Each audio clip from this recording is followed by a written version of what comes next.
Hi, welcome back to this video in engineering dynamics, and here we'll be solving our first problem for the mass moment of inertia.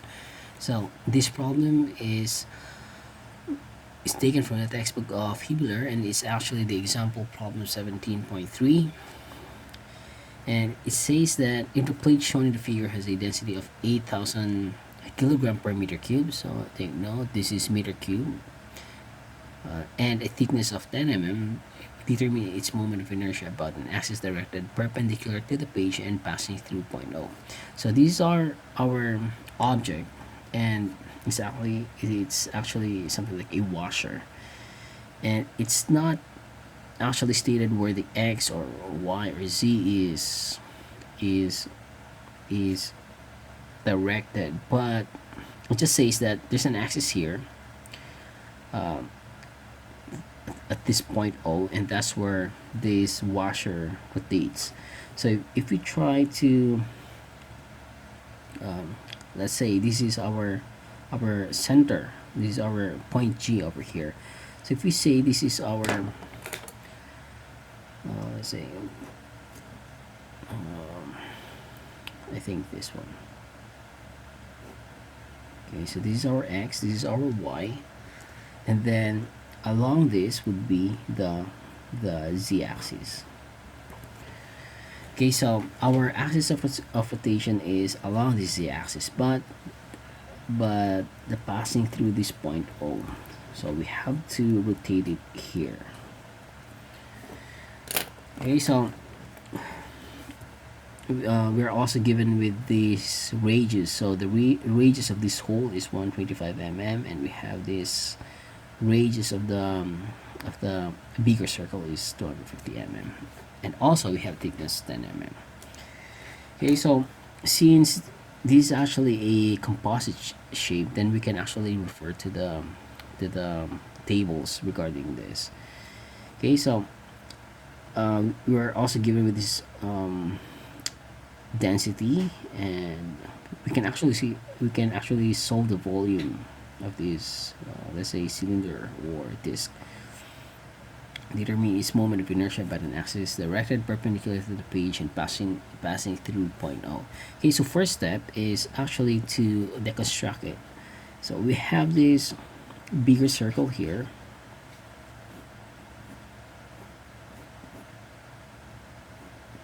and there is also a smaller circle, and that's actually the hole.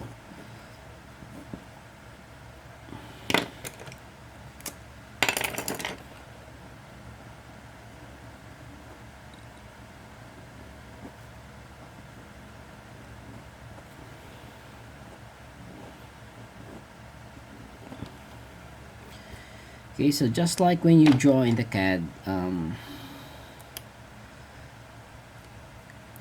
we draw these two objects here. We have this disc with a bigger disc, and then if we draw this one and subtract it, and then subtract this object, this smaller disc in this object, then we can actually obtain this object, the washer. Okay, so this one is a solid, then the small one is another solid. So just we can actually attack this problem by just solving the mass moment of inertia of this one, and then we subtract the mass moment of inertia of this object. Okay, so we'll draw this one, the center of mass, and here the location of the center of mass still here, but it's actually in between of this thickness. Okay, so the same goes through here. It's not on the face, it's actually in between of this thickness. So we have to this is the axis of rotation. So and here it's the axis of rotation is also the same. It's here, except that it has some distance here. So the radius, we're given with this radius, R is equal to 250 mm. So let's say 250 mm, and this one, the radius is actually 125 mm. Okay, what else? We also need this distance later on. Okay, so the equation, recall that the equation for this, for the mass moment of inertia, depends upon the shape, and we'll find it from the table.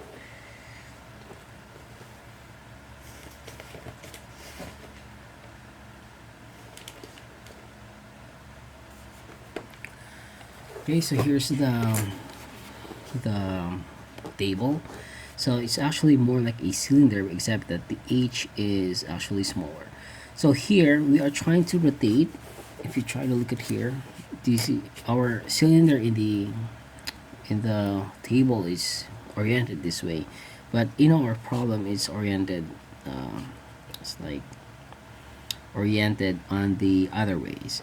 So the point here is this one should rotate along this axis, along this, let's say this z axis, except that our point of rotation is here. So the fact that it's actually rotating in this direction or in this axis, then just means that in this table, then we're actually referring to this z-axis.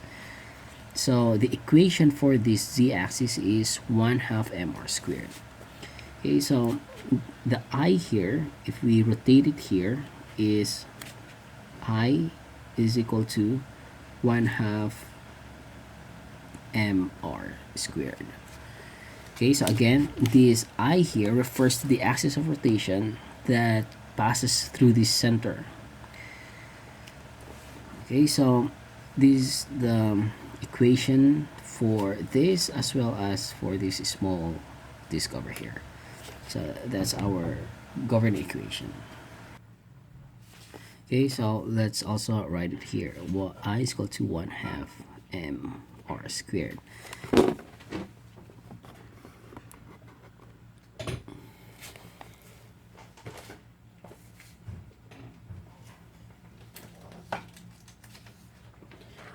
Okay, so actually we forgot this theorem to be, I mean, I forgot to discuss it last time. This parallel axis theorem.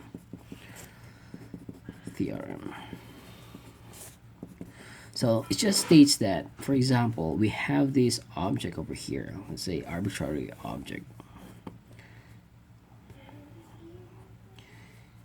Okay, so let's say this is our object, and this is the center of mass, and this is our rotation here. Okay, so this is the axis of rotation, supposedly. So for the values in the table, if you see it here, they're all actually passing through this point G over here. So in order to solve for the moment of inertia that does not pass through this center of mass, then we need this theorem. So for example, we want this point, okay, and then let's say this is, for example, just x, and then this is y, and then this is z. So let's say we want this point over here, and then we want this axis of rotation. Okay, we want this. Let's say this point is, let's say, point B. So how to get this moment of inertia at point B? Then the theorem says that I sub B is just equal to I sub G. So this is from the table, the mass moment of inertia along this point, plus the m and then plus the mass times the d squared. So that d squared is actually the distance from, actually the distance from, let's say from point P to,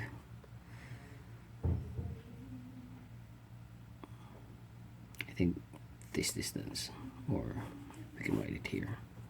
So this distance.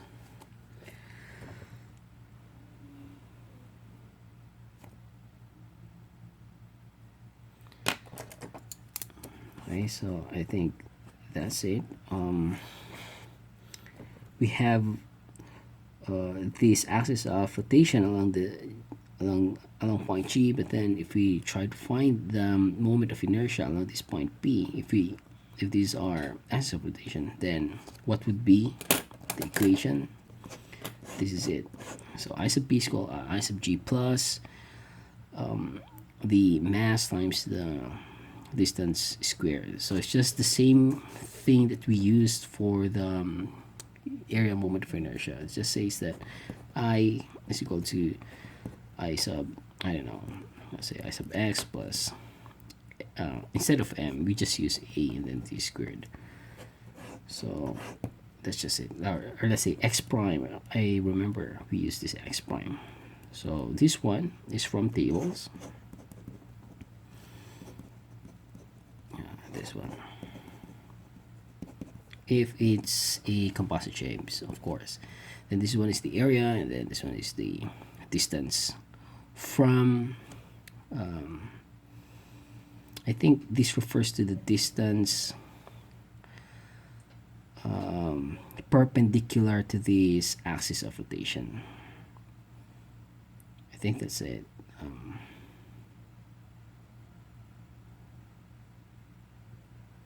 Okay. We'll just learn as we go, but so far that's what I remember. So yeah, this distance is the distance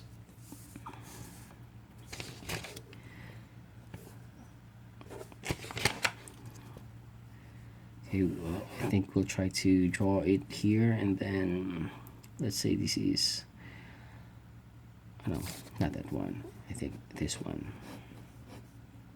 So for example, this is our x, this is our y, and then we are trying to, instead of rotating it here, we want to rotate it here. So let's say along this, supposedly this is, but we want it here somewhere.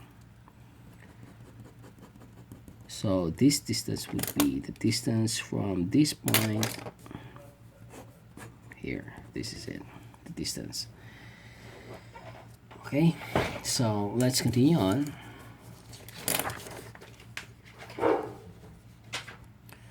Okay, so let's as I've said, let's continue on. This is the disk, and then this is your hole. So this one refers to the bigger disk, and then this one refers to the smaller disk. Okay, so first let's I think we have to find first the volume. So I think it's better if there's a column over here that refers to the volume. Okay, so if our volume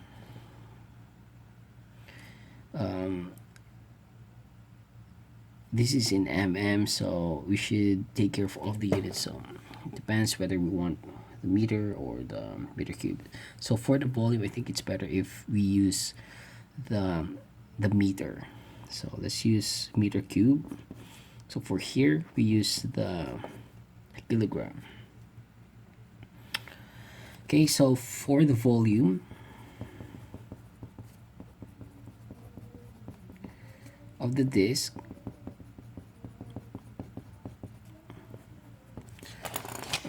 the equation is just pi r squared times height. So this is our disk. We have this, let's say, height, and then we have this r. So meaning the volume is just pi r squared, that's the area, times the height. So here we are also we are already given with the thickness, which is 10 mm, and then this one is also 10 mm. So thickness or height, I mean, it's just symbols. So if we substitute the value here, okay, so let's say 0.25 squared times shift by times 0.01. So we have 1.93. I mean 1.96. So this is 1.96 times 10 to the negative 3. And then if we try to multiply this volume with the density, so therefore for the mass, just say that mass is just simply equal to the density times the volume. So 1.96 times, what else, times the 8,000 times 8,000. So we have 15.7. So this is 15.7. And here also we will get a value of, that's 0.125 squared times shift by times 0.01, the thickness, that's 4.9. So 4.9 times 10 to the negative 4. So negative 4 times 8,000, we get 3.93. Okay, so the next thing is to solve for this I sub g. So this I sub g is from the table, that's 1/2 mr squared. So take note, the r refers to the radius. Okay, so let's substitute the values. So it's 1/2 times the mass, 15.7, times r squared. So the r squared is 0.250 times 0.250. So the answer is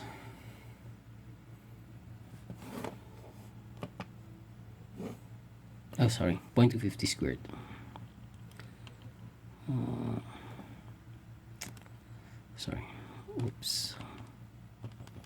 Times 0.250 squared. Okay, 1/2 mass times 0.250 squared. Okay, so the answer is 0.49. So this is 0.49. Okay, so here for this one, we have still the same equation, that's 1/2. Okay, that's still the same equation, that's 1/2 times the mass, but the mass should be the mass of this disk. So 3.93 times 3.93 times r squared. So the radius is 0.125 squared. Sorry. So this is the radius, 0.125 squared. Okay, so the value is 0.031. So 0.031. Okay, so here, since we are talking about this axis of rotation, not here, so we need to apply the parallel axis theorem. So here, recall that for I sub b, it's just I sub g plus md squared. So later on, we'll add this value of this I sub g plus this md squared, and then we get it here. Okay, so for now, let's solve this one. So the mass, the md squared is 15.7. So 15.7 times the distance. So what is the distance? This distance actually refers to this distance.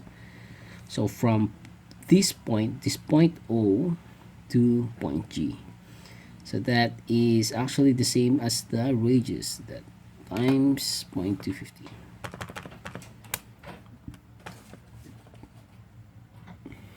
oh sorry, 0.250 squared.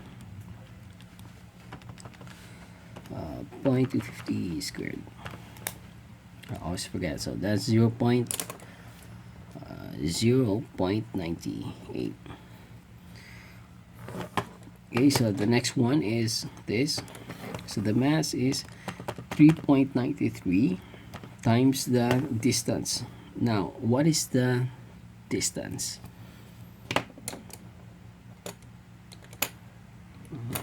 Okay, so this distance is actually the same as this distance, which is the radius 0.250 times 0.250 squared.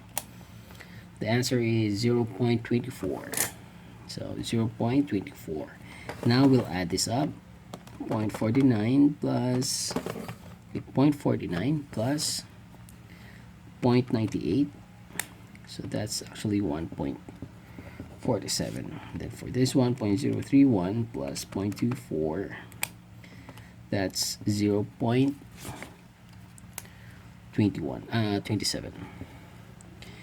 Okay, so this, since this is a subtracted object, then our I sub p total would be this one, the I sub disk, of course at point B, then minus this I of this whole. So it's just 1.47 minus 0.27 minus 0.27. So that's 1.2. Okay, so this is 1.2 kilogram meter squared.